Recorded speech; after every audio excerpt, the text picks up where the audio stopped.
Бие саууга арналган доильный аппаратты таңдау. Достар, біз осы жылы бие саууды жоспарлап отырмыз. Бізге доильный аппараттардың технологиясын өңілу керек болды. Себебі биеге любой доильный аппарат жарамайды. Доильный аппараттың технологиясынан түсінгенім роторный, поршневой және мембранный болып бөлінеді екен.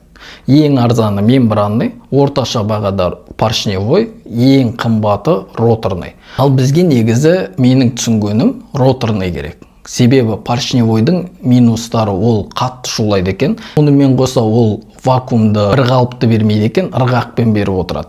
Және вибрация қатты береді екен.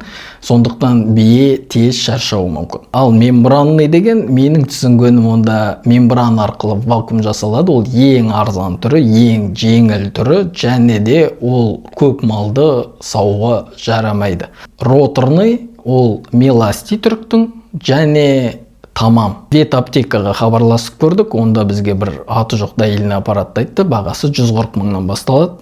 Зориканың бағасы 142 мың теңге. Меласти түріктікі ең қымбат болып шықты, ол 300 мың теңгені құрады, ал тамам 260 мың теңгені құрады түріктікі. Алайда дүкеннің сатушы меласти биеге жарамайды деп айтты. Тек тамам ғана биеге жарайды, оның насаткалары бар деп келтірді. Сондықтан әзірше тамамда тоқтап отырмыз. Біз әлі доильный аппарат алған жоқпыз. Комментарийде бие сауып жүргендеріңіз болса, өз кеңестеріңізді беріп өтсеңіздер, яғни қандай доильный аппаратты қолданасыздар. Сонымен қоса менің түсінгенім оларға давление выставлять ету керек. Қандай давление доильный аппаратты выставлять етесіздер бие сауу үшін.